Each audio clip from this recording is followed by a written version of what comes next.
The recording and transcript has now started. So good afternoon, everybody, and welcome to the UEL Talks for Black History Month 365. This is a curated series hosted by the Office of Institutional Equity, but also the School of Art and Creative Industries. For those of you that don't know, my name is Jason Forrest, and I'm also the course leader for fashion marketing and communications here at UEL. So this initiative wouldn't have been possible without my colleague, Dona Henriques, who's the leader for the Athena Swan within the UEL, and also Shanice, who's a social media coordinator, along with the senior managers and also deans of school, which are currently on this call as well. And also those of you that are joining us for the first time, again, welcome. So this initiative stems from an initial conversation based on the cultural confinements of celebrating Black History Month within October or February. And the rich tapestry of Black creatives from African and Caribbean communities have played an integral role in shaping British culture, architecture, fashion, history, healthcare, stage and screen, along with transport. And this is all pre-Windrush, which in 1948. So the objective of these talks contributes to the decolonising of the curriculum in the hope of fostering both belonging and a robust resource post my tenure, incorporating community leaders and change makers to enrich our student knowledge, but also spread the word within the Newham Borough and across the institution. With great pride, I introduce Cyril, our second guest speaker, a legend, a trailblazer in voiceovers, theatres, cinemas, and also a charming individual who exudes positivity and knowledge. Growing up in Birmingham as a young man in my community, he served as a great role model, linked to both achievement and also excellence during his 4-year tenure within the ITV Superintendent of the Bill. And his portrayal of Lance Sullivan in Cucumber helped me to really obtain a grasp of being a Black queer man, but also as a friend, more importantly, who's consistently offered encouragement regarding being creative and advocating the well-being of like-minded people within our community. So before I hand you over to Cyril, what I'd like to do is be able to just cover some housekeeping rules. So if you wouldn't mind make sure that all your microphones are on mute. Any questions will be populated. If you can populate those within the chat, that would be great. Or use the raise hands function. And with that said, I will now hand over to Cyril. Thank you. Thank you, Jason. Thank you for that wonderful introduction. And good afternoon, everybody. Firstly, a huge thanks for inviting me to this Black History Month event that is neither taking place in Black History Month and hopefully is not my history, but just another page turning and my ongoing story. It's a bit like receiving a Lifetime Achievement Award when somebody tells you, oh, it's all over. But hopefully that's not the case. And, you know, strangely enough, as for a lot of Black people, their lives don't just happen in October or February on either side of the world. They happen all year round, all over the world. It's sort of strange to be, hello, Claudia. It's sort of strange to be asked to talk about one's life in this way. There are only very few professions that sort of get afforded this sort of privilege, and there's a bit of me thinking that there's nothing more wanky or dull than an actor talking about their process. I mean, you never get to hear a plumber talking about the best U-bends that they put in. But you know, that aside, I think the reason is why some of us get to talk about the art of acting and its practice, and what the reason is. And the reason that excites an audience, excites human beings and has done forever, is the fact that storytelling, particularly through acting, illuminates the human condition and asks the big why questions about our lives and provides I believe, a catharsis to that and an understanding which enables us to deal with whatever problems come along. When I was asked to give this talk, Jason gave me the title, Searching for a Bluest Sky. And as he said in his introduction, it's honouring Black people who have fought against prejudice, oppression, and discrimination in the performing arts on stage and screen. And I'll try not to get too far off the track because I can go on as such. But let me start with the first of those questions as such, about who inspired me and who honors who I look up to in this art. I'll go way back to start. Jamie Rogers, in her book Black, British and Asian Shakespeareans, that book, if anybody is interested, with the wonderful Noma on the front, Jamie Rogers talks about, she writes, the history of integration of Shakespeare in Britain begins with an African-American emigre, Ira Aldridge. Born in 1807 in New York, unable to pursue an acting career in America, Aldridge left for England while still a teenager. At 17, he made his British stage debut as Othello. Jason, if you could show that first slide there.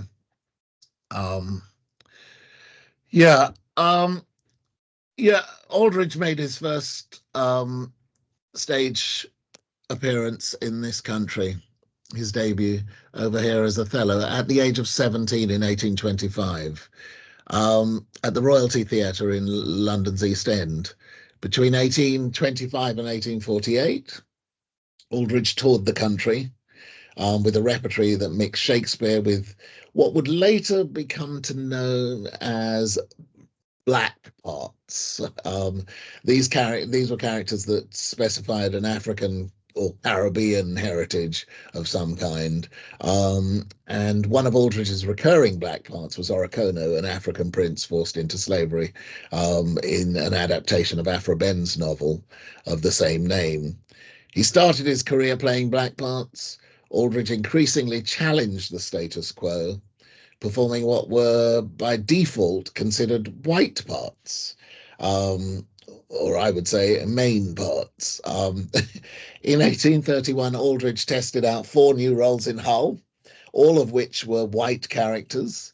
He tried Italian and Scottish Robin Hoods, a Russian count, a Greek wild man. Aldridge also expanded his Shakespearean repertory after 1833, playing Shylock, Macbeth, Richard III whilst he was touring in Ireland. Notably, he also played many of his Shakespearean triumphs in whiteface. So he actually whited up to play some of these parts. I suppose that was more acceptable to the crowd at the time. He eventually added King Lear to his credits and revived Titus Andronicus for the first time in 128 years. And Aldridge arranged to have his it blended with a melodrama which he performed, so that he could play Aaron the Moor as a hero rather than as a villain. And Aldridge also spent a brief time in Coventry, at the Coventry Theatre. And it's a little known aspect of his career, but arriving in that Midlands town in 1828, his talent won over the sceptical inhabitants, and he received his most favourable notices to date. And he performed there for a period of months, but he also took the opportunity. The theatre in Coventry had been really badly run and had run into financial trouble and he took the chance to take over, and he became the first actor manager of colour in this country has known. He was the actor manager and he ran that Coventry Theatre for a short while. And that was the first The next time that would be done was 190 years later. And that person is Kwame Kwei-Armah, who ran the Young Vic. He took over at the Young Vic. And Aldridge is what you could say is he's seen as a sort of beacon for many black performers, unearthing, the unearthing of both his acting career and his status as a black theatre manager has just been invaluable for people of color. We can now refer to, to someone who was very visible at that time.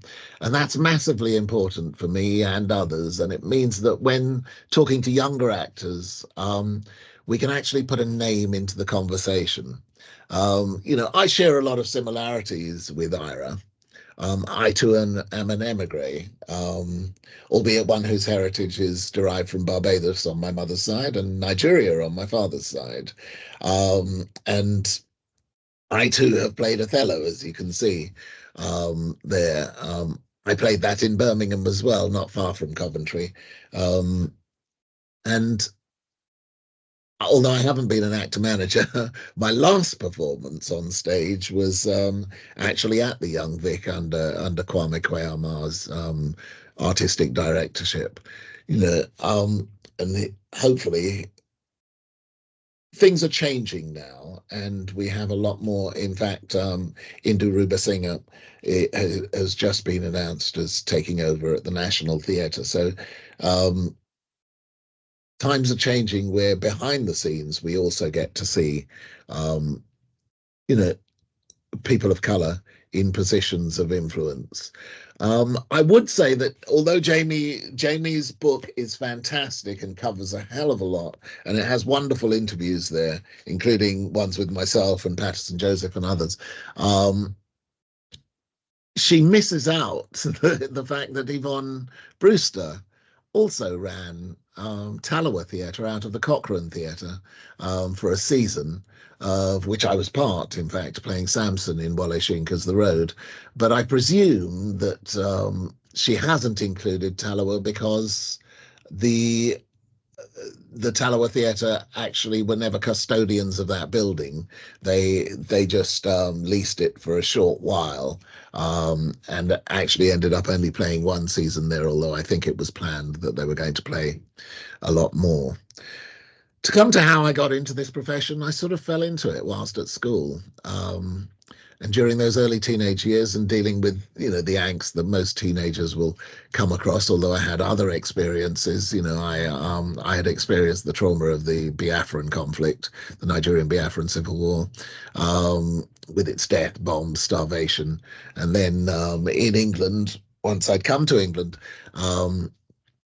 dealing with breakup of parents and those sorts of things. And I was in school early one morning, dealing with those vicissitudes of life as such. And after my paper round, I used to deliver papers to make pocket money and be able to afford to buy clothes that I wanted, having grown up in a family with a single mum who was working 2 jobs, and there were 4 of us kids at this point in England. And so I got a paper round so that I could get the trainers that I wanted, or plimsolls that I wanted at the time, and buy clothes that weren't all from Woolworths.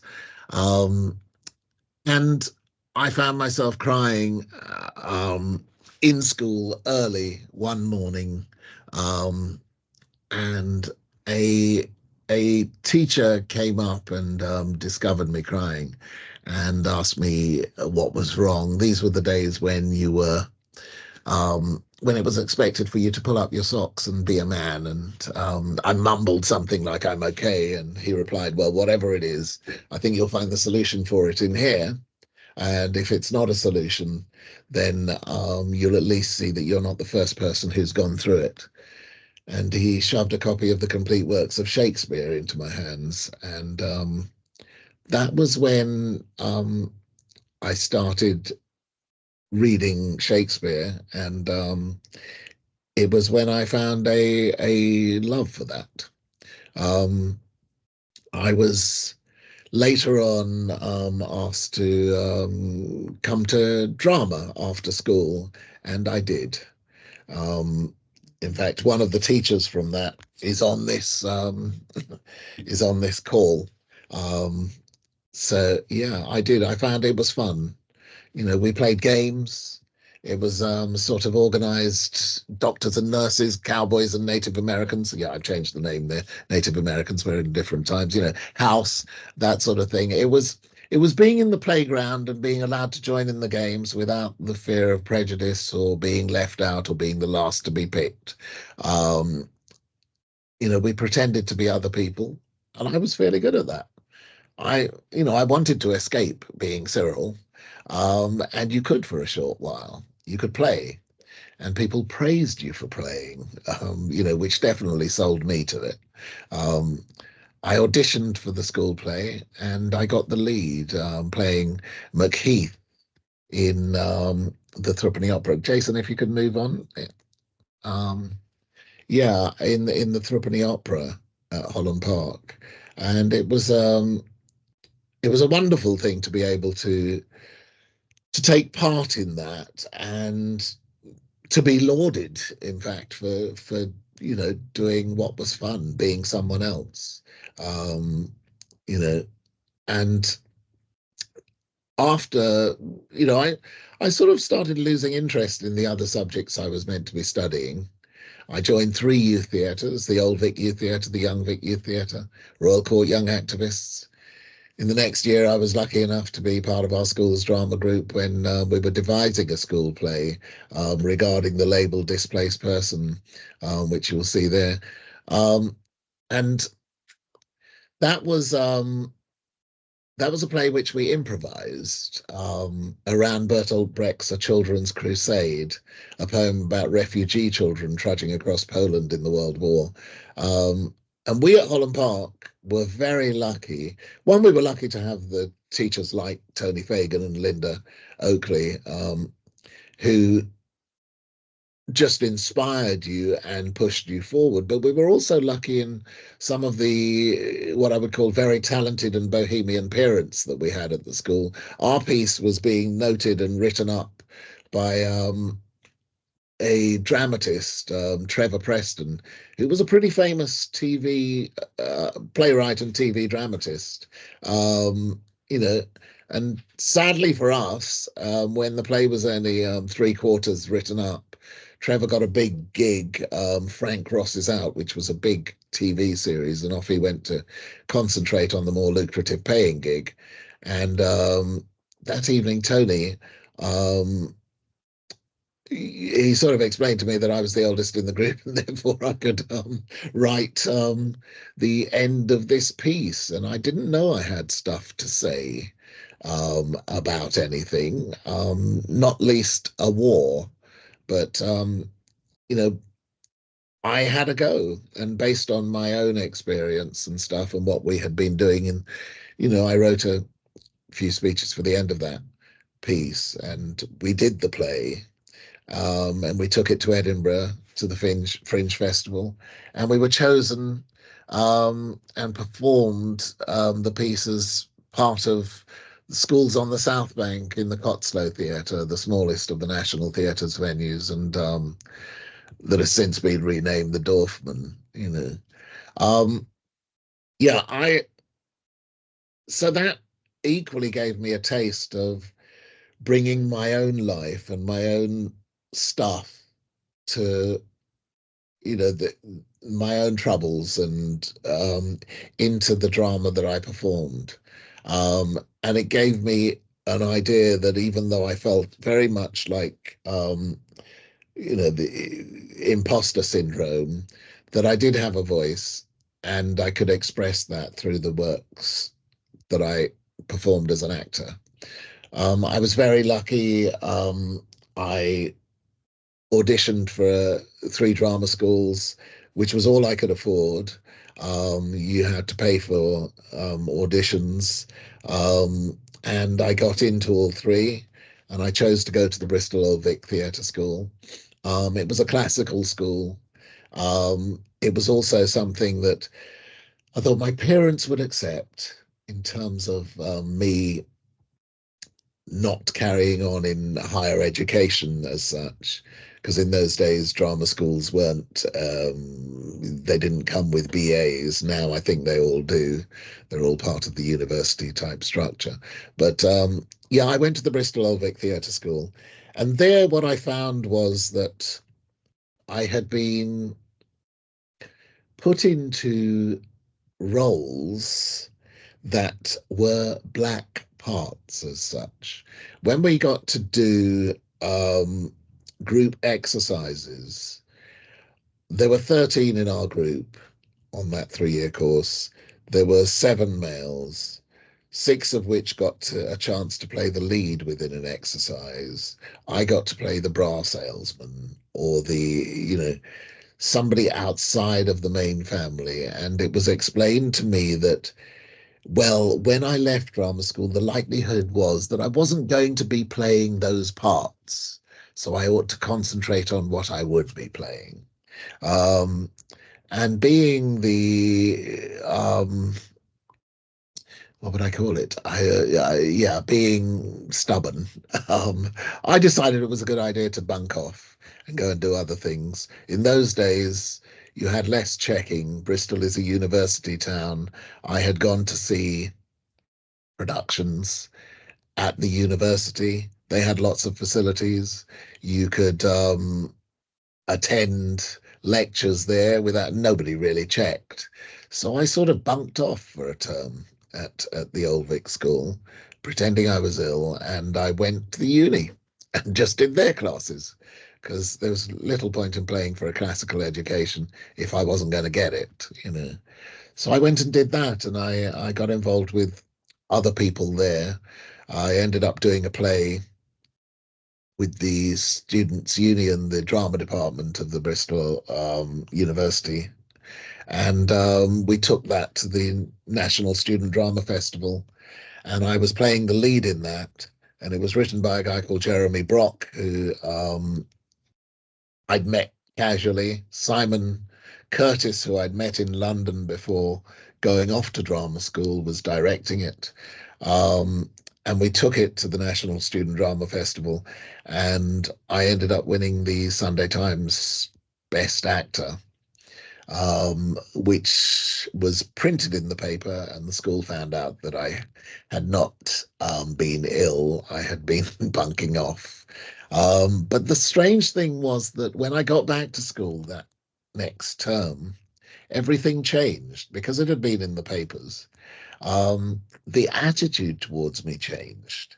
And people who I was sure had no interest in me whatsoever suddenly came up and said, well, we've got great things for you. And I realized that sometimes you've got to stand up and walk away and do other things for people to notice you.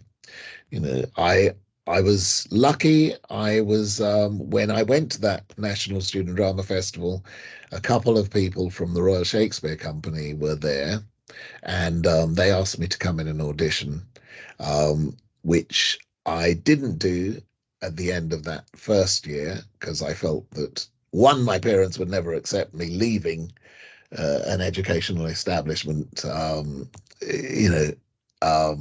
in that way. So I carried on, did the second year, and then I auditioned for the RSC the following year.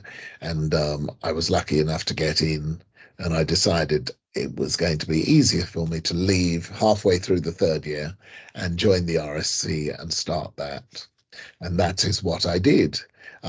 Again, small parts, again, not quite getting some of the recognition that others would get. There was a very great difference between what would happen at the RSC at that time was if you were white and a young actor and they liked you and they liked what you were doing, you would generally come back for the next season and be upped in your parts. That wasn't going to be the case for me, and I could see that quite clearly. But I did get to doing things outside. I took another play that Jeremy Brock had written, written with me in mind, called Breaking the Ice. And we did that in the not the RSC season, and that got some recognition. And I was very lucky to go on from there. And I came back to London, and I joined Manchester Royal Exchange, um, and then I went to the Royal Court and various other parts through that time. Um, I'm going to jump forward and get to 1988. Jason, could you move on in that? Yeah. In 1988, well, just before, I got very depressed about not being in what I call the intellectual kernel the of the piece. I was never amongst the family. I was never in the, as I say, I was relegated to outside of the central issue of the piece. And I decided it was a good idea that I just give this stuff up and go and do something else. And so I left and I went to Nigeria. um, I went to Nigeria for a little short while, partly to reconnect with my father, and partly because I couldn't see how things would go forward. And I was doing at the time a series on BBC Radio, which was it wasn't called Yes, it was called Citizens, and it was a sort of younger version, long-running drama like The Archers, but set in a fictional London um, area where, um, yeah, it was an ongoing series, and I hadn't realized that I was contracted for a for a certain number of programs. And so I was in Nigeria, and my agent phoned me saying, "Oh, I realize that you're giving up and stuff, but please, you have to come back, otherwise the BBC will sue you." And so I decided, okay, I will come back, and so I came back, and she said, "I know you're not interested in auditioning for anything at the moment, but there's just these two little auditions. One's for a film, and one is for the Old Vic to play Ariel um, in Jonathan Miller's production." And so I did. Um, I came back and I went to those two auditions, and I got home and the phone rang. We didn't have mobiles in those days. And my agent said, "You've got both jobs." And so I decided I could stay. I decided I could stay partly because in the Tempest, which you see a picture of there with me playing Ariel, although I suppose Ariel is still outside of the structure of the main intellectual idea of the piece, um, it is a leading character within that piece. And, he had enough influence on everything that happened.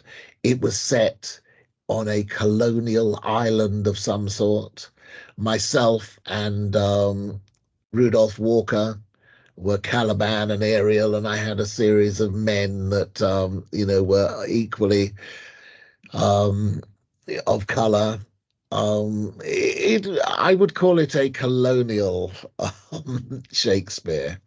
Um, but it was definitely within the main body of the piece, and that was great. That was a big change.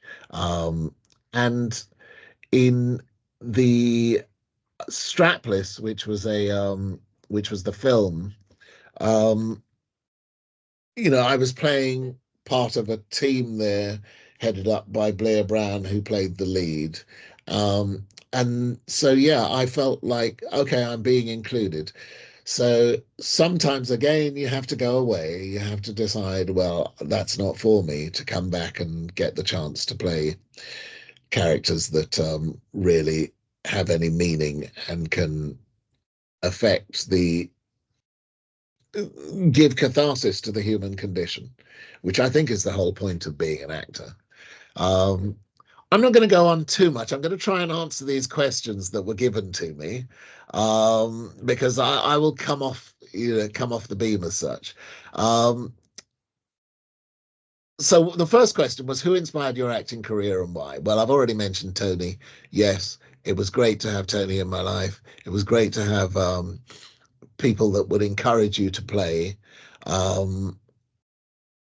will cite a few other people. Norman Beaton. I remember being ill off school one day when I was very young, and in those days you would have when a black man came on the telly, everybody would go screaming. I was ill, I was off school, ill in bed. I was watching the afternoon. It was called Armchair Theatre. It was an afternoon thing where they put plays on. This was a two-hander with Norman Beaton, and he was playing a teacher and another teacher in the school, and he was having an affair with her. And I was so shocked and amazed, one, that they were showing me, in the 70s, a black man, obviously of some intellect, having an affair, and it was about the relationship. It wasn't about their color. It was about them having this relationship in the school. And Norman, who was a great influence, he inspired me a lot. Others, well, obviously Sidney Poitier was on film, and he too was another person that inspired me a lot. That said, Marlon Brando inspired me a lot. Olivier inspired me a lot. And it's I'll try and play a little. I don't know whether you can hear this. I'll just play the sound of this. You should find bits of yourself in the evil characters you play. What you need to make up your makeup as an actor is observation, intuition. You must, at its most highfalutin,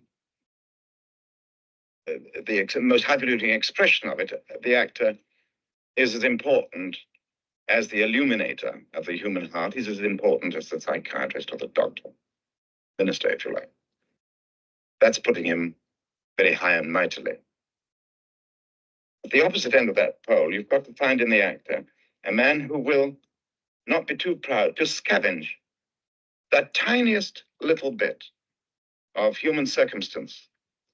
Observe it, use it, find it, use it sometime or another.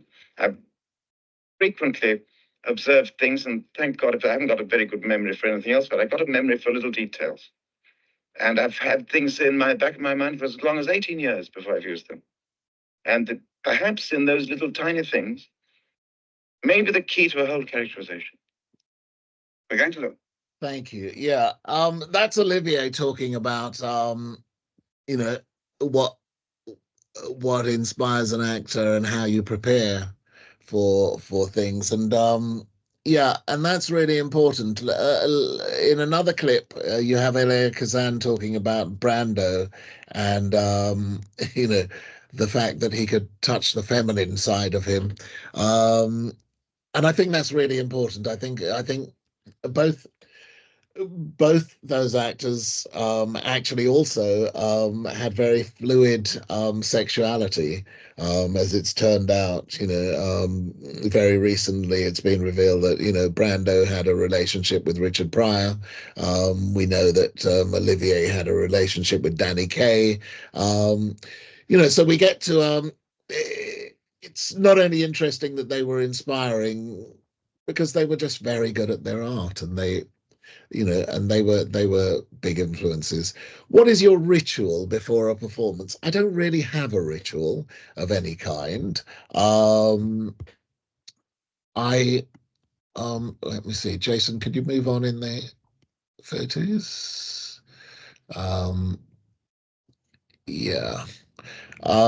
I don't really have a ritual of any kind. I prepare generally I try and have something physical that I can make that relates to the character, or that I can buy or see that I carry with me. And I look at the psychological aspect of that character. I'm going to skip forward because I know I'm running out of time. What happened for me was I had not done a lot of film or TV, and it took 13 years of being with my first agent. And I'd asked her about TV, and she just ignored it and said, "Oh, darling, you're working, you're working." And I kept coming back to it. And a year later, I left her and joined someone else, and I started getting TV. I was very lucky to, in much later on, I got the bill, and I had been in the bill twice before. And the executive producer of that was changing things. It was a guy called Paul Marquis, who had worked on Coronation Street and various other things, and had been a great success in terms of bringing programs round. The bill had dropped from, I think it was 16 million viewers to 4 million at this point. And Paul's first port of call was he asked Diane Parrish, who you will see in that photo, in plain clothes, who's now in EastEnders. He asked her to join the bill as a detective. And then the second thing he did was he said he wanted a black superintendent to run the station. He wanted somebody that was black in charge, and he got a lot of kickback on that. But his answer to that kickback was, well, black people buy washing machines too. And although this is a police drama, it's a police soap. So we're going to go with this. And he did. And it changed things. It changed a lot of things. It was interesting to be able to play such a role. It was interesting to have people in my life who I knew about, like Dalton McConney, who was a great friend of my mum's, who was a top policeman, and yet you didn't really hear about black top policemen. And so it was great to be able to get the chance to look at that side of life and to portray characters who were of intellect, that weren't just the villain, in the piece. To refer back to Ira Aldridge and his desire for, playing Aaron as a good character as opposed to the villain of the piece. It was great to be able to be cast in this role. And I did lots of research with top cops. Whilst I was at the bill, if you go on to the next slide there, Jace, I had an interview because it was a major thing, and a big interview about my character. And this was in one of the national papers. I think it was the Sunday Mirror. And the journalist kept coming back to skirting around sexuality. And eventually I asked her, "What is your question?" And she said, "Oh, well, I know you have kids and stuff, but have you slept with men?" And I said, "Yes, I have slept with men, thank you." I said, and she said, "Oh, okay." And I said, "Yeah, I've slept with men, I've slept with women, and and then the headline for that article was, "I've slept with men, I've slept with women, I've taken drugs, I'm the perfect super for the bill." It wasn't what I'd said, but she had cobbled together bits of what I'd said and put it together. I then ended up sort of being outed. As I said to her, it really is of no interest to anybody else. It's my business. I haven't invited you into my bedroom. And unless you are, if you're there, then it's of interest to you. If you're not, then it's of no interest. And I ended up doing things like mock Men of Color magazine. I ended up being a patron for LGBT History Month. I ended up, being a patron for Gallup. which deals with domestic violence, mainly homophobic domestic violence and stuff. Ended up being a patron of a couple of police dramas. So yeah, I got to deal with those bits of my life. I will go back to Holland Park just briefly. When I was rehearsing regarding the label Displaced Persons at Holland Park, there was a lane behind the school, which was between Holland Park and the school, and occasionally rehearsing at night after school on those winter nights, I would see men gathering under lampposts there. And I suppose I instinctively knew that they were men of a certain sexuality. And I decided one night to go and check that out and check out my sexuality. And I did, and I met a nice young man underneath this lamppost, and we talked briefly, and then we climbed into the park. And before you knew it, we were surrounded by about 7 policemen, and I was arrested for gross indecency. I hadn't done anything indecent, but still, they were too quick. So, yeah, and I remember trying to hide that. I did hide it. I went to court. I paid a fine of £50. I was not interested in getting into Stonewall or any of those sorts of things. And I suppose I hid that for a long while. And it took till many years later till I publicly came out at the Bell. You know, yeah, and it was good to face those things. And it was good to be able to put those things in my life. Jason, if you skip on to, yeah, that's Julius Caesar, but I'm going to skip past that and go to the next one.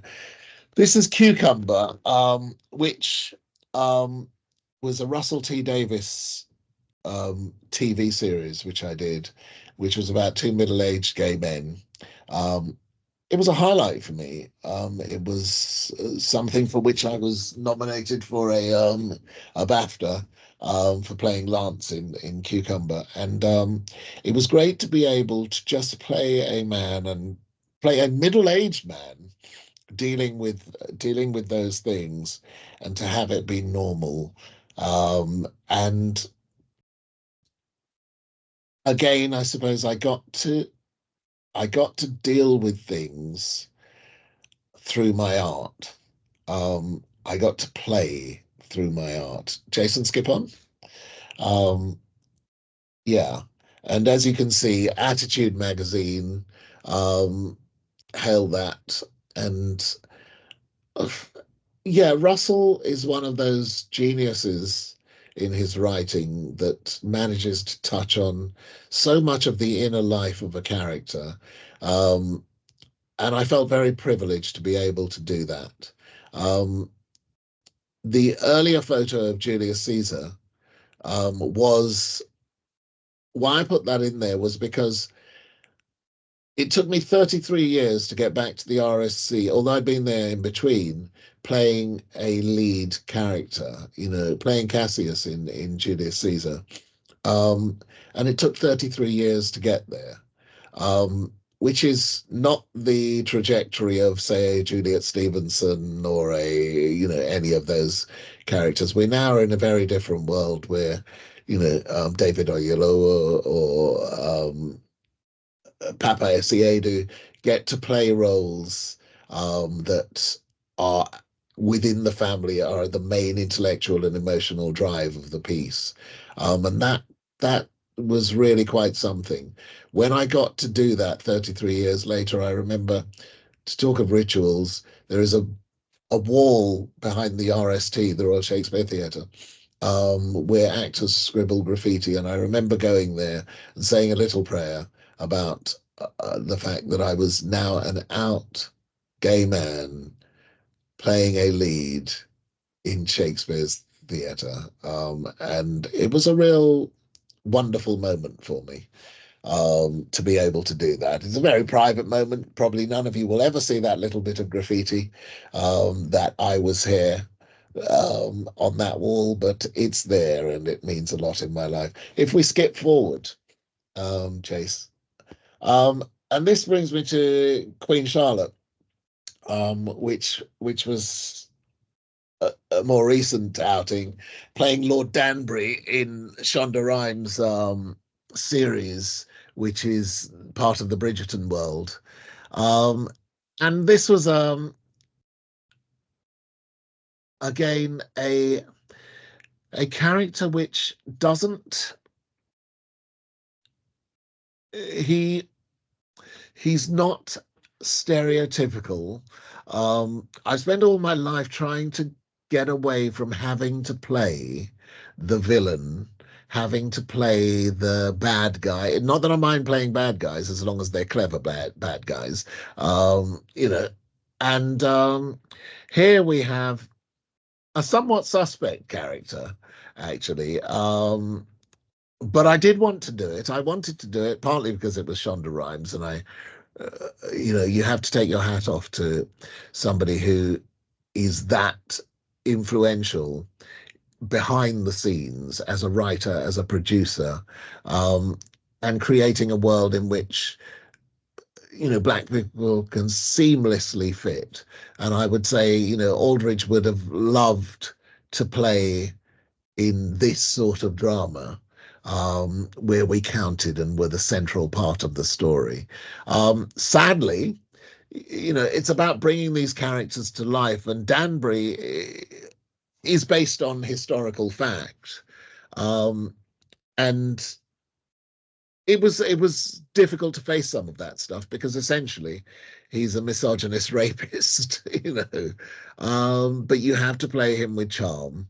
You have to play him with well, I chose to play him with a certain amount of humor and a certain amount of not being able to see his faults, whilst making those faults quite clear. And yeah, so that was, for my money, you know, a great place to go with a character like that, who has horrible teeth, is horrible to his wife, is, you know, all those things, and make him a human being who could be understood. I think they were surprised by the reaction to Danbury. I think they thought he would get dismissed, and he wasn't dismissed. Moving on to the last couple of pictures. Go to the next picture, please. Yeah. This no, back one. Yeah, sorry, Jace. If you could go back one. Yeah, this is important in my life. I, as I say, I was essentially a refugee. You know, I try and do stuff that helps out. As I say, I'm a patron of some charities, and I try and do stuff where I can, you know. I was a patron of the National AIDS Trust. I was a patron of, you know, where I can, I will try LGBT History Month, with the Refugee Council, those sorts of things. I try and put back, and I try where I can to put into the parts that I'm playing a certain amount of understanding of who those characters would be. Let's go on to the next slides. And just really to finish off, you know, on the right hand side here, you get to see me playing Polonius at the RSC again, with Papa Essiedu playing Hamlet. And that was again another turning point where we get to be the central character within the piece, you know. And I spent most of my life doing that sort of thing within drama, and I think it's paid off. I'm not a star, and I'm what they would more likely be called a character actor, and below the line, you know, not above the title. But the great thing about that is I generally try and fit into whatever the style of the production is, and give across a certain amount of humanity. And yeah, I think that's the aim in my life, to just basically to illuminate something of the human condition. And I will leave it there. I thank you. So I know you have lots of questions, or some people have some questions. So I'd love to take some of those, and hopefully I will answer those. Yeah. Okay, thank you so much, Cyril. I'm just going to check in with Shanice. Did you want to start off by doing your questions? We do have some questions in the chat, and I can see some hands up, so we'll try and moderate it around that way. So, Shanice, if you want to start. Yeah, sure. I'll pop myself on camera. Hi, Shanice. Hi, Cyril. Hello again. So I just have a few questions for you. Okay. So have you personally encountered challenges or opportunities related to intersectionality in your acting career? What do you mean by intersectionality? I mean, what crossovers are you particularly talking about? So in terms of your your acting career, have you ever experienced like discrimination or Yeah, I think think I can answer that. yeah. Yes, I have. Yes, I have. On various discrimination is very subtle, particularly within the arts. I mean, not so much so if you're about to play Juliet in Romeo and Juliet. I don't know whether any of you have seen the arguments of, the Jamie Lloyd Company have had to come out and make a statement because young black actress has been attacked on various fronts because they don't think she should be playing this. And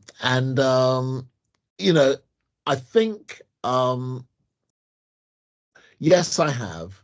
I think I was referring to those early days where you are put into so-called black parts, and I fought against that as much as possible. And as I say, I generally tend to try and leave. Even in, I don't know whether I didn't mention Barbershop Chronicles, but that was a big national theatre production which was set in various black barbershops around the world, and I had helped in the creation of that through workshops.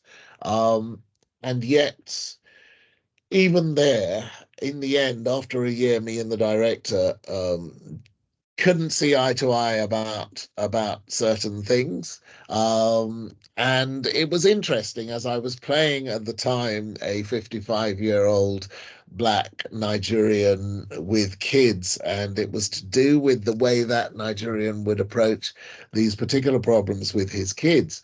And yet this white director was telling me how I should do that. And my argument was, well, I think that actually this particular argument with his child and the things that he wants for his child or his surrogate child would be approached in this way. And he disagreed and disagreed and disagreed. And eventually, after a year of a very successful production, we decided, I would leave. And that was fine. The production went on and, it was done as he wanted it to be done. But yeah, those sorts of things do happen. I think that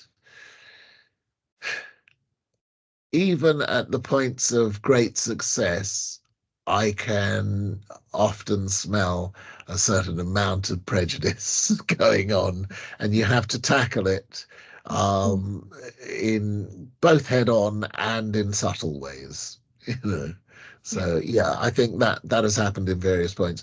And being an out gay black man, that too has come up. And I think that it's interesting to note recently that nowadays, although I do get offered straight parts as well, a lot of the parts I'm offered, which I turn down on many occasions unless they're worthy of it, are gay men. And there's nothing wrong with that. And as I say, with Cucumber and various others, yeah, that's great. But it has to be written well. It can't be, it can't just be a cipher of some kind. And I will tell you if, your piece is just doing that. Yeah. I mean, it's interesting. I just turned down a part perhaps I shouldn't talk about it, but it's about climate change and the various characters in it, and the way that the big countries and the small countries are affected. But essentially, what you had the villain of the piece, who was an American white man. We spend all our time with him, and then at the end we say, oh, he was wrong. But I said, well, why would I want to come along and play this tiny role? Essentially, you're saying, yeah, the smaller countries should be drowned out. Yeah, so yeah, you have to deal with those things. Okay. Go ahead. Yeah. Thank you. Thank you for answering that question. Appreciate it.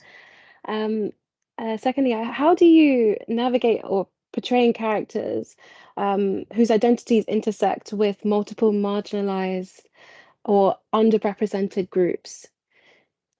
Well, I think you have to do your research. I think what Olivier was saying there about, keeping even the tiniest things through observation, and you bring those things in. I'm not a method actor as such, but I do use portions of that, and I bring in lots of those things. With Cassius, for instance, I had spotted that some of the way he reacts is quite manic depressive. And so I went away and did research and talked to a psychiatrist about that. And, they agreed with me that actually a full explanation of how this character acts and the reasons that he needs to agree with Brutus, although he is right in 90% of the arguments that Brutus and Cassius have.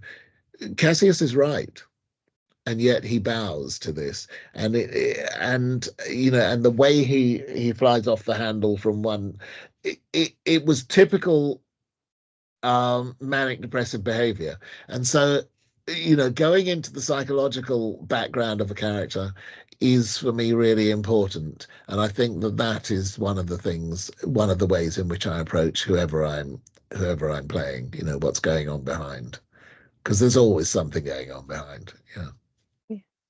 Okay, wonderful. Thank you. And lastly, what steps can the entertainment industry take to ensure there's a more inclusive and authentic representation of people of color? Well, there's sadly there's still a long way to go, and we keep what I call we don't have to keep remaking the wheel. We should be driving the Merc by now. And the fact is that we keep remaking the wheel because we don't celebrate our history enough. And we don't get to know it enough. And it's important that folk like Norman Beaton, folk like George Harris, I'm often told, oh yeah, you were the first top black cop. And I go, no, I wasn't actually. George Harris played Woolcott in 1974 on ITV. He was, named the series was named after him. It was only a 2-part series, but it was a big series, and he played that, and I know George, and it's important that we do that, because otherwise what we get, I remember saying to a particular young actress that she got on Breakfast TV and was saying, oh yes, it's the first, and I phoned her up and I said, Leonora, actually, the Mona Hammond and various others would be very upset to think that they hadn't also played a lead in this film or that film. It's about knowing your history, so part of that is that. Part of it is the American fiction thing of varying, the approaches. Not everybody has to be Top Boy. It's great and it's wonderful, but actually there are many other characters. Yeah. So, it's about documentation. It's about making sure that everybody gets to know that history, so that's the job. They aren't going to do it for us, so we have to do it for ourselves. Yeah. Yeah. Thank you so much for answering Thank those you. questions. No worries. And I agree with the last point. Thank you. Thank you. Okay, so Cyril, we have a hand up and 4 questions Great. in the chat. So I think we will go. Beatrice, if you're here and you want to ask your question in person, I don't have to read it out, so please do. Yeah. Thank you. Hi, Cyril again. My question is actually pertaining to what's been happening with Francesca at the moment in Paying and Juliet. So I'll just read it out. So how can Black and Gem performers be safeguarded when taking on predominantly white roles from stories traditionally centered on white characters, especially considering what's happening now with Francesca in Juliet in the production of Romeo and Juliet? Well, I mean, the first thing I would say is there are no white roles. Yeah. So I would just bat that straight back. I'm not on, I mean, I am on LinkedIn, but I'm not on any other social network. I mean, it's meant to be for work. It was, it was something I was conned into to get hold of a cameraman. But, and in the end, we didn't connect on there. We connected elsewhere. But the fact was that, so I don't take part in that stuff, a lot of it is, we can spend a lot of time wasting time on people who are not going to change, or I do not, why would I want to spend a lot of time with people who don't like me? I don't. Yeah. I just don't spend it, and I'm not going to take time out to correct somebody. It's not my job to educate you. You will be educated just by the fact that I'm doing it. It's so I carry on doing is the main thing. Yes, it's very important to stand up, and with Francesca, there have been, I am on various WhatsApp groups for Black artists, and we have written letters from various points. It's also holding to account Jamie Lloyd Company and others. Yeah, it's about holding that stuff to account, but equally not wasting too much time on it, because actually my voice will speak through the work that I'm doing, at the end of the day. So what we need to have is everybody holding Francesca and saying, yeah, don't get too distracted by this, and we are here for you.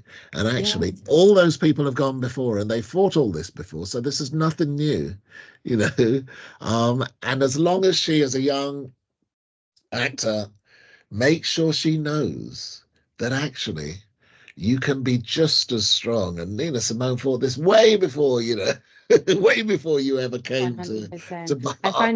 I completely agree with you. I mean, I found it interesting. I was privileged enough to see And Juliet, which was also acted by a Black woman. So I was just really interested. I didn't really see any backlashes there. Was it because the story was remixed? It had a little bit more of a Black vibe to it. It's great that you're not on those platforms. I happen to find myself in an interested, heated debate on Instagram, not myself, but just reading through the comments.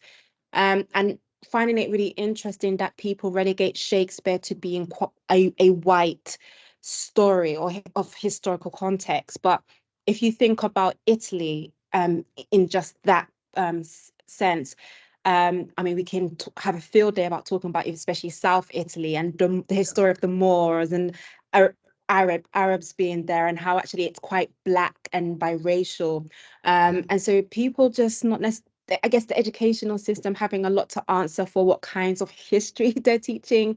I think people and just maybe people just thinking, what's also interesting, that race being always something that needs to be at the forefront, but also understanding, let's say when you go to a different continent in Africa, they don't actually see things by race at all. It's more by culture. So no, I just thought that was interesting. Completely 100% agree with you, and thank you.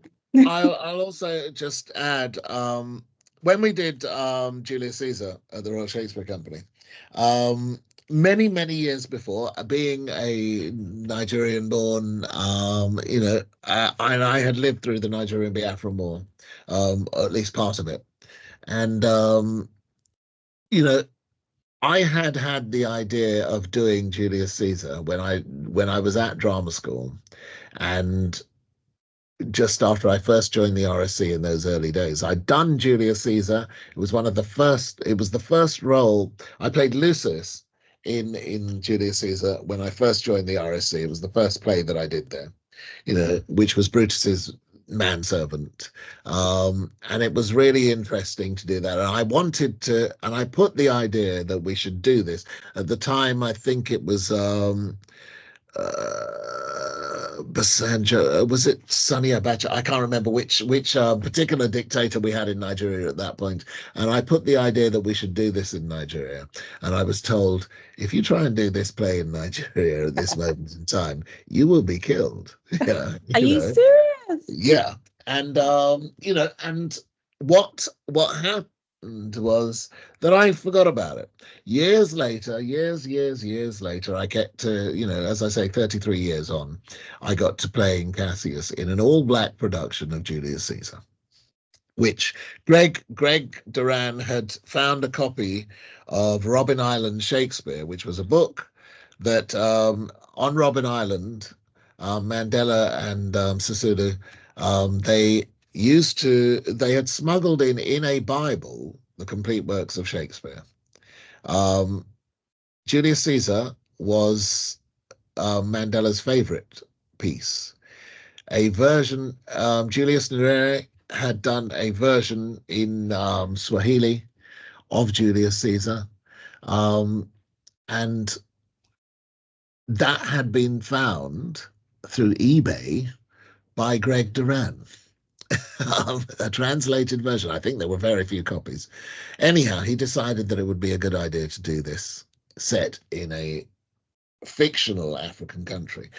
I know that piece, and it took them all by surprise, and we, although we didn't win any awards, it was, huge. It sold better than Matilda, on word of mouth alone, in Stratford.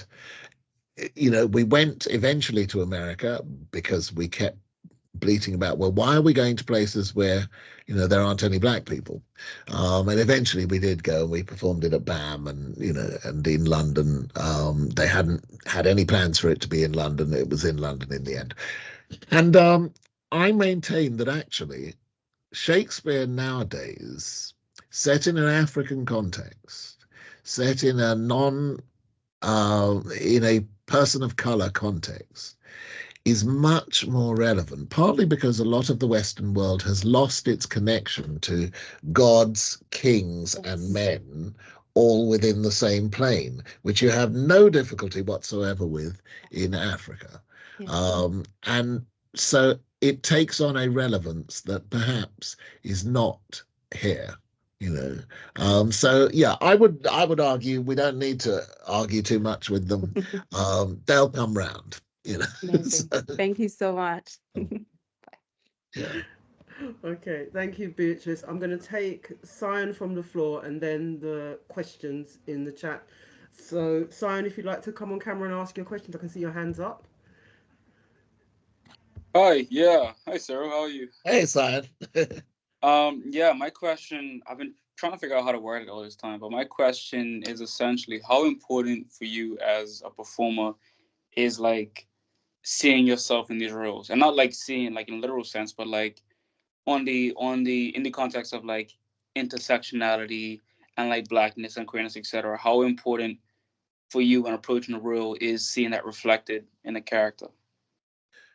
I'm a human being, so I'm always reflected in a character. And it's important. It is important to see people like you playing roles. If we don't get that, I remember when we were doing Julius Caesar, a lot of young black guys in that cast. Some very, very talented young black guys. And I remember we were having conversations about various things. And one day I said, but that's been done. That was done.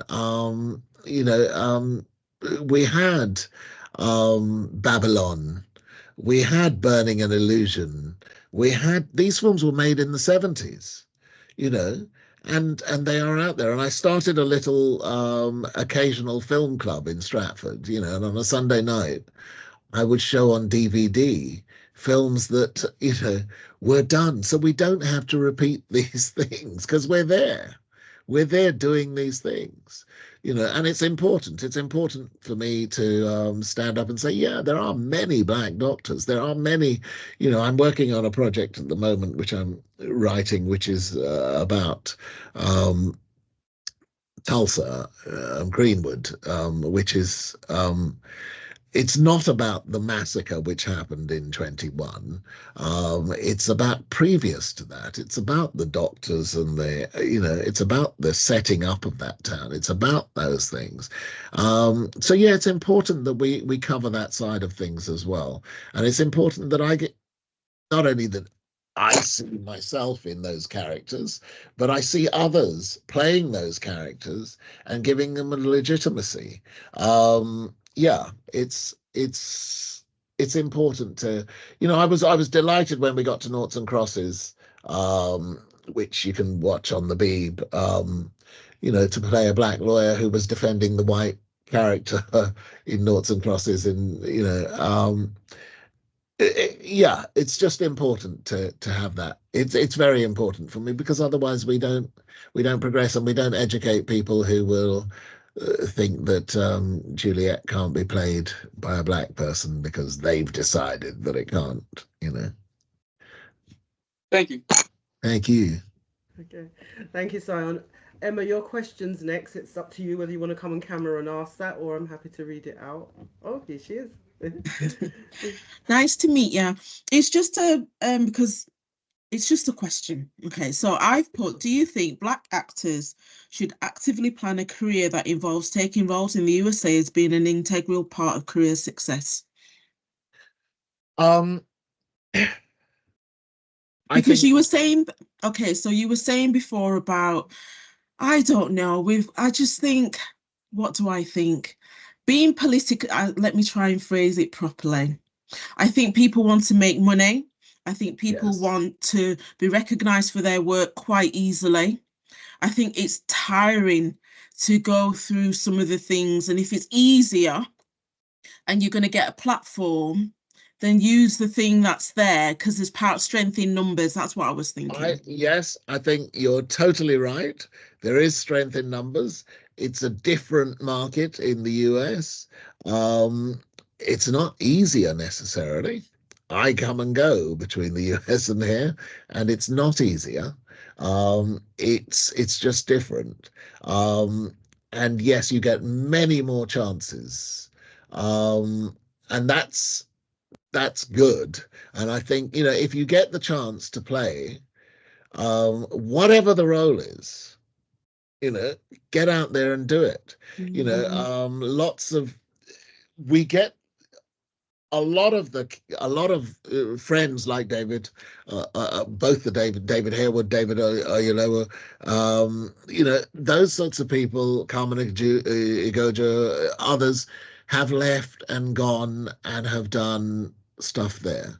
If you're lucky enough to take off there and you can get the work, do it. As I say, we're doing Queen Charlotte is great, but yeah, I would jump at the chance to be in Grey's Anatomy. Yeah, it's really good, and also because you have to make $1, and a lot of people leave this profession because they either give up or they cannot make $1 at it, and that's nothing to do with their talent. But that applies right across the board. People don't get the chances that they necessarily should. But yeah, I think, if you plan a career, well, yeah, all you can do is you can say, well, I'm not the power of no. It's a complete sentence, and it's a really powerful sentence, but that's probably the only power you have, unless you're writing it yourself and you have the means to get it into production. Nowadays, it's much easier, and all actors are advised, get on with the writing, get on with the production, get on with that side of things, because you will make your own career. Yeah. Okay. I was just thinking about the size of the industry over there. I noticed the Oscars seem to be more and more British. I've noticed of all of the different people that make up the production. So it seems like there seems to be an exodus of recognition, that it's taking too long here to just get through the doors. Yeah, it's just a bigger platform. Yeah. It's a bigger platform, and if you can get onto that bigger platform. Yeah. Yeah. Okay. Thank you. Okay. Thank you, Emma. We have Critty's questions. Critty, if you're here, if you want to come on camera and ask your question, or I'm happy to read it. Thank you, Donna. Cyril, good afternoon. Hey, Critty. I'll just read my first bit because it is true. So thank you. It's a pleasure having this time with you. Because you've been so generous to share your personal challenges, one that many of us know, which is stepping away from your parents' desires and aspirations for you in terms of a career, to your sexuality, to challenges within your particularly chosen field, the world of acting, and the challenges that brings. What do you think it is that got you through? So is that down to an individual, a wise word? Is it ironically something that your parents taught you that actually has got you through to pursue a different type of avenue? Or is it a skill that you believe you've possessed? And I ask that in a kind of humble way. Can you ask the beginning of that again? I just missed. Yeah, sorry. Well, based on all the challenges that you've openly and honestly shared with us, what is it that you think that got you through? Is it a word? Is it an individual's guidance? Is it a skill, a superhero skill that you think you possess or that you've developed? What is it that's got you through? There's a book called Staying Power. I don't know whether you know it. Yeah. I don't, but I'm writing it down. Okay, it's a wonderful book, and oh god, I can't even. Look it up. Staying Power. Yeah, it's a wonderful book. It's about blacks in Britain from Septimus Severus on Hadrian's Wall, right through to, it was written in the 80s, I think, or 70s. Anyhow, it is about staying power. It is about, there is a resilience. There is a bit of me that is a survivor. There is also the fact that as you grow older, you learn you can run, but you can't hide, and you definitely cannot run from yourself. So, you can either spend your whole life living as somebody else, or in the end, and, acting is one of those great things where you can pretend for a few hours, but you have to come back to you in the end. And essentially, no matter which character you play, you are playing a part of yourself. So, I think the resilience to keep going is partly through earlier life, and the vicissitudes of that life, because essentially I'm a refugee, coming from a place where there 2 million died in that conflict, and that was formative. I don't really want to go into there was a moment in my early life where, during a bombing raid in Port Harcourt, I unfortunately ran through fear outside, and I saw a piece of shrapnel take a man's neck off, and the body kept running. So wow. You know that life is very short, and you're only here for a certain time. Now, you can either deal with what comes up in life, or you can run away. And I'd rather deal with it. And as time has gone on, yeah, I'm not here to live my life for my parents, God rest them both, who were great and, did loads to make me the person that I am. I'm not here to live it for somebody else. I'm here to live it for me. And I'm here to try and do good, as much as possible. And so I think that has been taught. And it's also been through people who have who have held you and let you play. Allies and sponsors along your journey. I think the resilience you mentioned is huge, and it's very weighted. I just think about, as a young child of ethnic minority, the weight going through school about the importance of education and certificates and qualifications, like you're carrying that all the way through, yet alone then trying to think about, who am I? What do I want to do? So it's a huge weight. It is a weight. I think as you get older, we learn to bend with the weight. I don't know, embrace the weight. And actually, it's the thing that gets us through, as you said, the thing that gives us strength, gives us meaning. Well, I look forward to seeing what else you do in the future. Yeah, nothing is wasted in that weight that lots of Black parents put on their children. Part of it is lessons in survival. So, and we pick those up through ephemerally through their actions. So yeah, nothing is wasted. Thank you for your answer. Thank you, Kritty. I think there's somebody in the chat now that you may know. So okay. Monique, Monique, if you want to come on camera or you want to open your mic and ask your question, I'm sure Cyril is waiting for it. I've opened my mic. I'm not sure, because I'm in New York, whether I can actually. Can you hear me? I can hear you. Yeah. Great.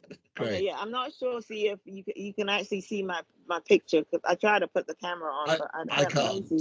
I can't. It's asking. It says Teams needs permission. No worries. So, but let me I know what you look like. This is my sister, everybody. Yeah.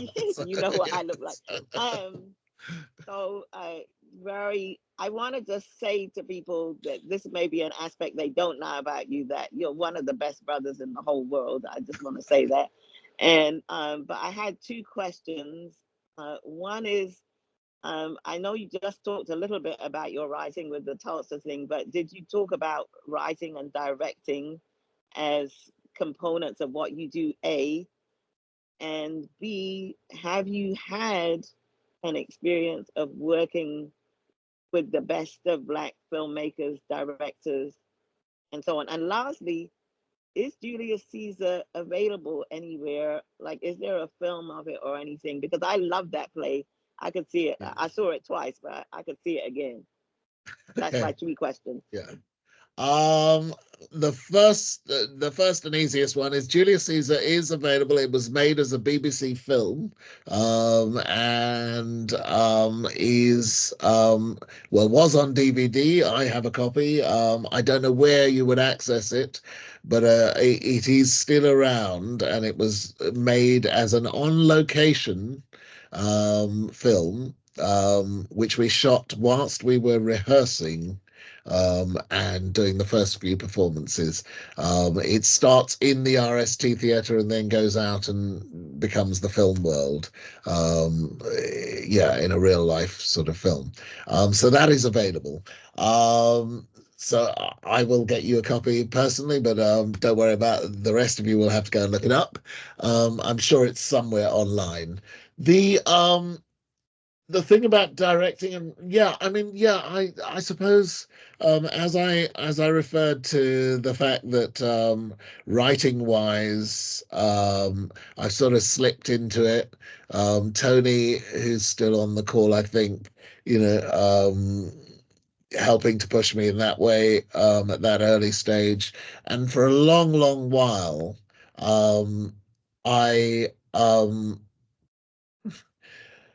I felt, still do in some ways, like the Emperor's New Clothes, imposter syndrome. I will be found out, but that said, it was I think it was in '79. I went back to uni at Goldsmiths, and I did.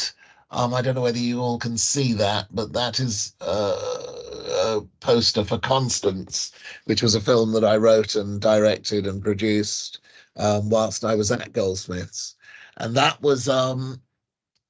won 8 out of the 10 Fuji prizes that year.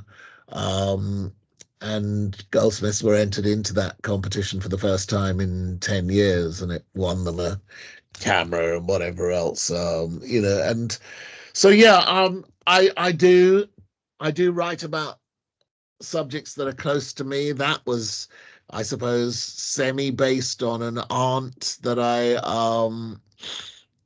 my Aunt Gwen, who used to feed us, and this was about a woman who made food in the courts and was looking for her child that she had given away as a kid, and she thinks that the particular guy in the court that day is the son that she gave away, and she starts feeding him. He isn't her son, and but yeah. So I write about those things. I write about like I say, I write. I'm currently trying to write this thing on Greenwood, but I write about it from my own particular angle. I'm not particularly interested in covering the massacre that happened at the end of it. It's set between pre the massacre and today, and because I'm not interested in what I call torture porn. I'll leave that to others. Yeah. So there are lots of areas I've directed. Tony got me in to direct a thing for Lift a long while back now, which was a lot of fun in Brazil, and yeah. So I direct occasionally and I write, but most of my writing stays in a collection of little notebooks and may never see the light of day. But yeah, and I, as Monique knows, I also occasionally dabble in poetry. So yeah. Hope that answers that, Monique. Yeah. So. Hello. Okay. I think she might have dropped off. She said she dropped off in the message, but I hope she's back. I'm back. I'm back. No worries. Well, yeah. I hope that answered some of it. Yeah, sorry. Okay. Thank you. Thank you so much, Monique. It's always good when the family turns up to support, isn't it? Let's take that. Okay, the next person with their hands up is Jimmy.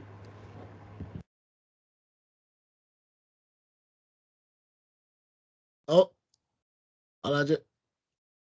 Jimmy, you have to myself. Okay. Can you hear me now? Hi. We can hear you. Yeah, great. I just want to say thank you so much for doing this. I've been listening whilst I was on the bus on the way home because I didn't want to miss this. First, I want to say that I've been listening to some of the, germs of, nuggets that you've been sharing about your career journey, and a lot of it resonate with me. And I remember being a young woman at the University of Ife. You would know. I graduated there back in 1993, 94.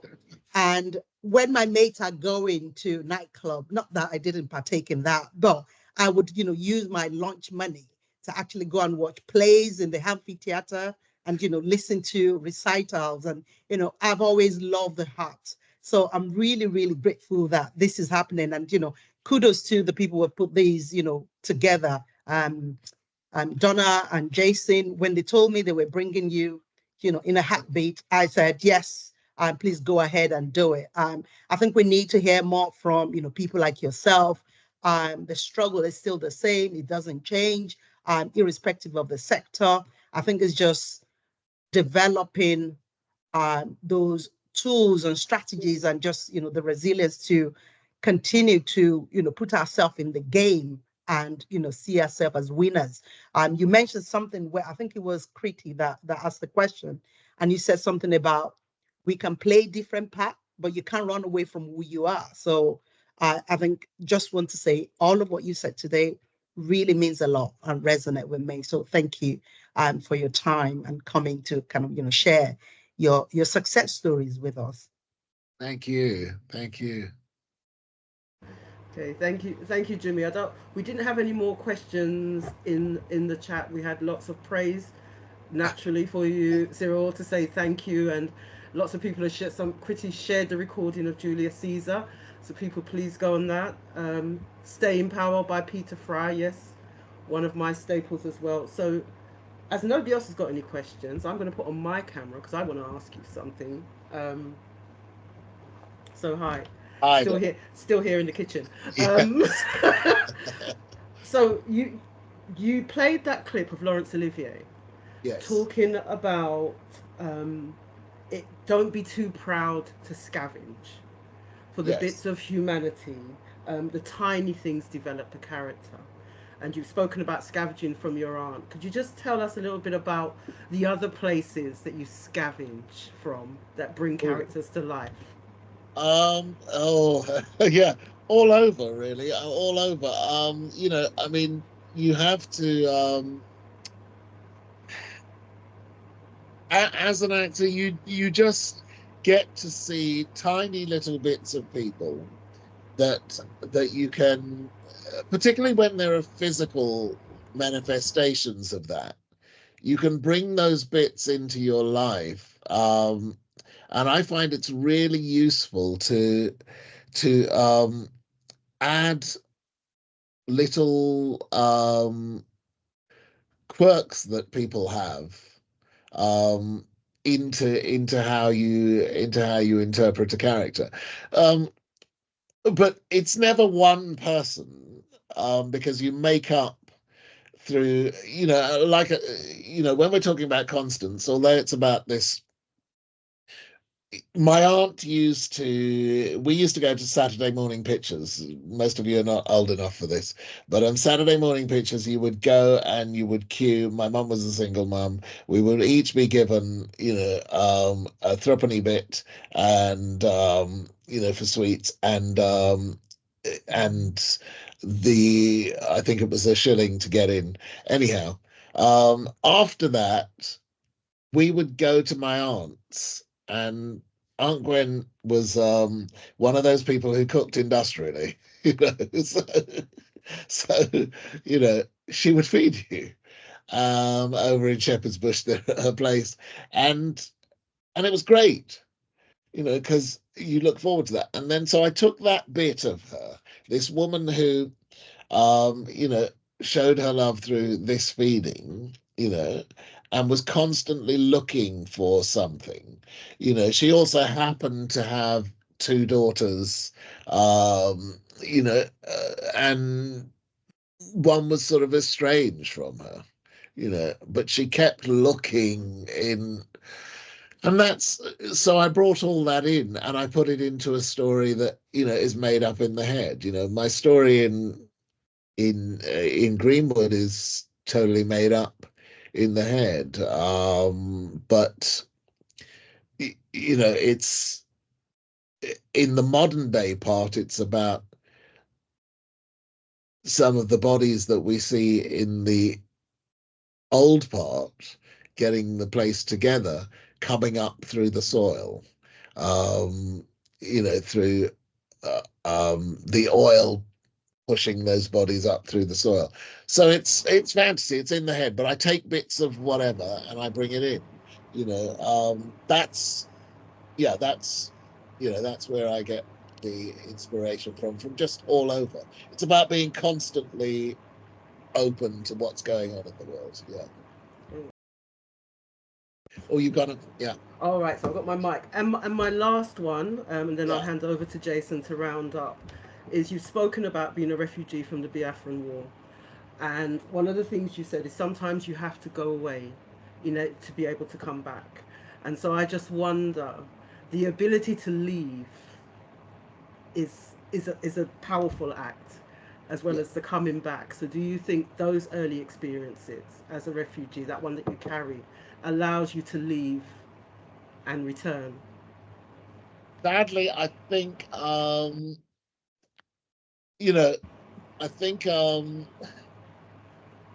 I still have a refugee mentality.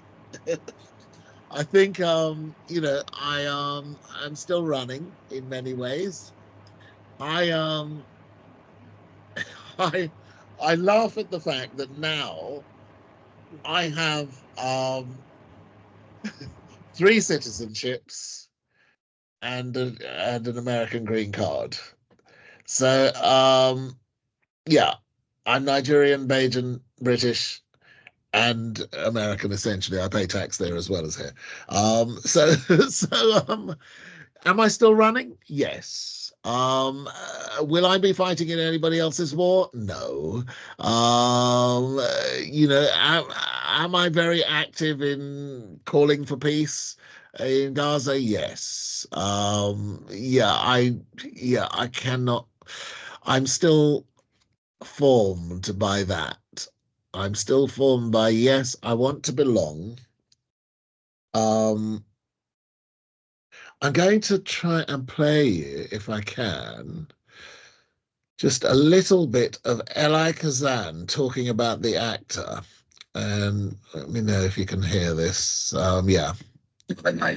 Would you agree that most actors, anyway, yearn for the love of an audience? They hope to seduce love out of the audience as well as functioning as actors. Well, yes, I would say that it's a sort of a feminine seduction. They want to be bundled. They want to be hugged and loved and looked up to. And it's sort of nice with a girl. Perhaps a woman should be narcissistic or should be a lure.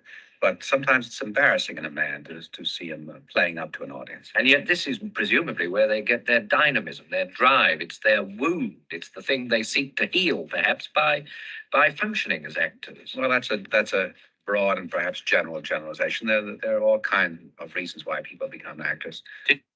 So, yeah, I don't know whether you heard that. Yeah, but yeah, there's a bit of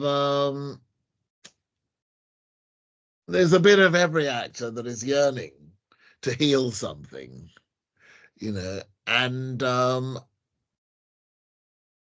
the joy of acting is that you get to do that through lots of other people, you know. That's not saying that if you don't need the psychiatrist, you know, if you need the psychiatrist's couch, definitely go for that, sort it out, you know, or you need just a friendly family member that you can go and take their stuff to and talk with about this stuff, you know, or put it in your poetry or whatever else. But it does, you know, it helps if you can play through these things. At least it helped for me. It was, you know, when I was growing up, it was an escape into being able to feel the feelings without having them right on top of you, you know, because they were somebody else going through them, and you could allow yourself to go through them in that way. So yeah, I think it's important. Yeah, we are looking for love in a way, most actors. Yeah, we're looking for understanding, and we're looking for a way of explaining that, and we're lucky enough to have writers who allow us to do that, or indeed write ourselves. Yeah.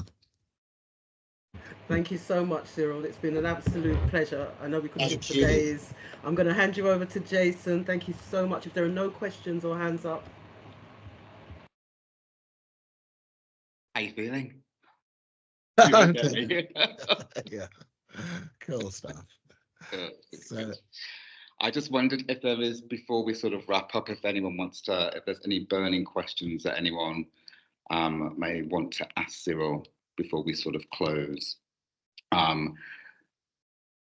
While we're sort of waiting around, I wanted just to say thank you so much, Cyril. It's been really not just insightful, but also you expose your not just lived experience, but also your talent, and how encouraging that's been, not just for me, but hopefully for people that have attended this as well. My question that I had, as you've been talking and going through your delivery, is the role of your mother, and what role has she played in shaping not just who you are as a man today, irrespective of your gender, being, both of us being queer, but, we've had lots of, I mean, for me particularly, my mother's always been a real strong individual in making sure that, I not just get to where I need to be within my career, but also within my mindset. So I just wondered for you whether or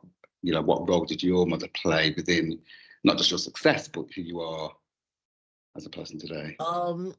She played a very great part. I mean, I talked about being a survivor, and that's what she nurtured, survival at all costs. And, as I say, she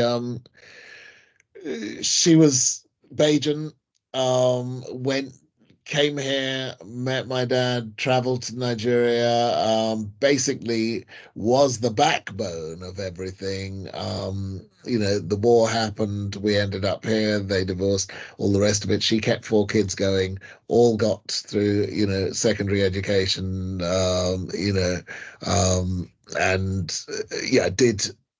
did all the stuff, ended up, in various countries, all with degrees of various kinds, and just doing the stuff. She never stopped. There was no job that she was too proud to do. From being a maths teacher, being a photographer, running essentially Woman's Own in Nigeria, as an editor, being here as, she won an OBE for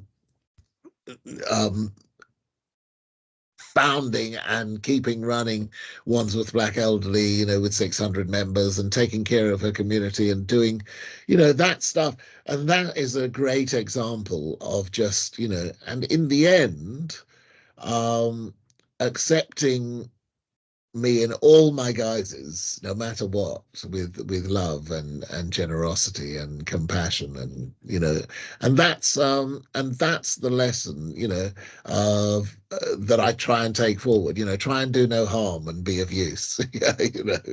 So yeah, it seems to work. She's major in who I am and how I approach stuff. Yeah. Cool. Okay, well, again, I'll sort of, if there's no other questions, I'll take this opportunity to again just say thank you. It's been fantastic, and I think that this no doubt could be used as a resource within our school, if you're okay with that, to shape and develop this initiative, this 365 initiative that's been started within UEL. Brilliant. Thank you everybody for joining. Take care. Bye. Bye-bye. Bye. Bye. Thank you. Bye, Beatrice. Bye. Thank you. Yeah. Bye. Thank you. Tony, bye. And goodbye to Big Sis. Yeah. Is she the big sis or you the big brother? She is. She's the eldest. Okay. Keep you in check, right? Yeah. I'm going over to see her in a very short while, I think. Yeah. So. Oh, excellent. I don't know who's on hold up there. Somebody's on hold. Don't know. Is that Monique? Yeah. Is that Monique on hold? I think it's Monique. Yeah, it was, I think. But yeah, there we go. Anyhow, I'm gone. All right. Thank you so much. It was a pleasure, Cyril. I'll speak to you soon, Jason. Yes. Cheers. Take care. Bye. Bye.